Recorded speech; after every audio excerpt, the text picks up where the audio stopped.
Hello, everyone. Welcome. My name is Aditi Jasra, and I'm a registered clinical counselor with Wellness North Counseling. I'm also the clinic director and founder. We often work with different organizations and offer workshops where we are talking about different mental health topics. And one of the topic we often present on is psychological safety. So, what is psychological safety, and how can leaders make it happen in the workplace? What can leaders do? So, psychological safety is where people in the workplace feel safe enough to express how they feel. And it comes to management, to people running the organization. How can they create that psychological safety for folks working in their organization? So, 5 tips I often give to the leaders that come to our sessions or people who invite us in is that you have to model vulnerability and accountability.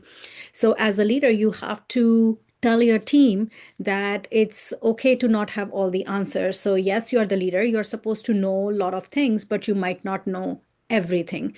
And when we as leaders make mistakes, we have to acknowledge those mistakes. We have to share what we are learning, how we are growing as leaders, as well as um, inviting that accountability from folks in a very safe manner. So, as leader, number one, model vulnerability and accountability. Show your team that you are here for them. You have a lot of answers, but you might not have all the answers. Acknowledge mistakes, share what you're learning, and demonstrate that growth is part of the process, and growth is never easy. Change is never easy. We as leaders should listen with curiosity, not judgment. As mental health practitioners, non-judgment is one of the core tenets of our work. But if people we are working with feel that they are being judged, we might be failing somewhere. So working on non-judgmental and curious lens is important. So listen with curiosity, avoid judgment. You have to create, as a leader, space for people to share their ideas, concerns, and feedback. Ask open-ended questions like, can you tell me more about where is this perspective coming from, before jumping to any solutions? It's very hard. It's not easy being a leader. You feel you're being judged, you're not doing a good job. Leaders can have imposter syndrome.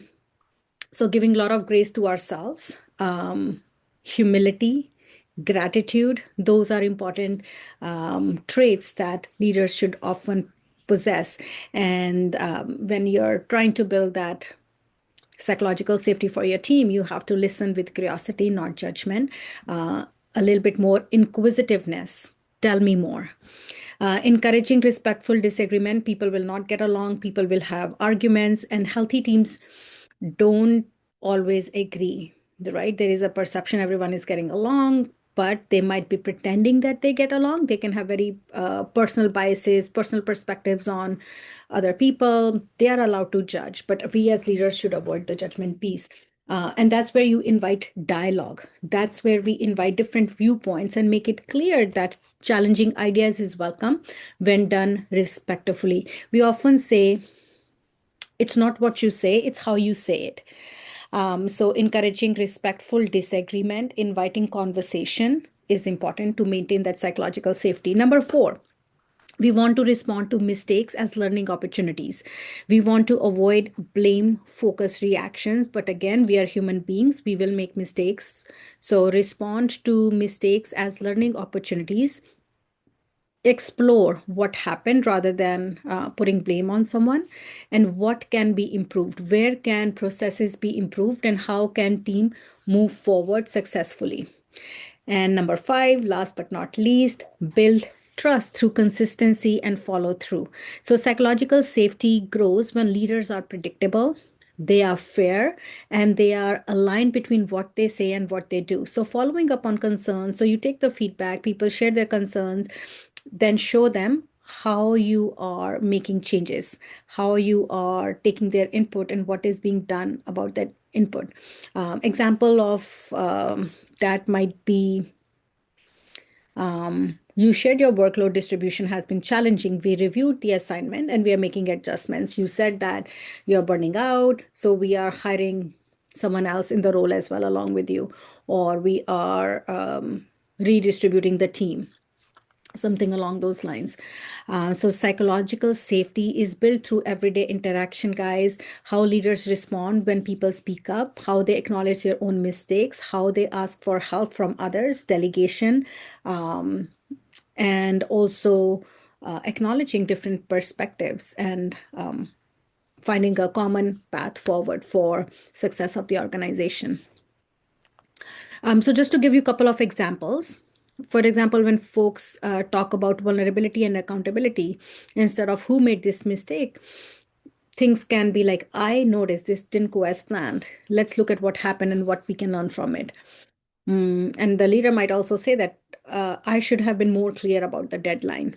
That's something I'll improve on. Thank you for raising that concern. What are you noticing? What are the challenges and what changes would you suggest? Because we can only go so far alone, but when we go together as a team, we can go much, much further.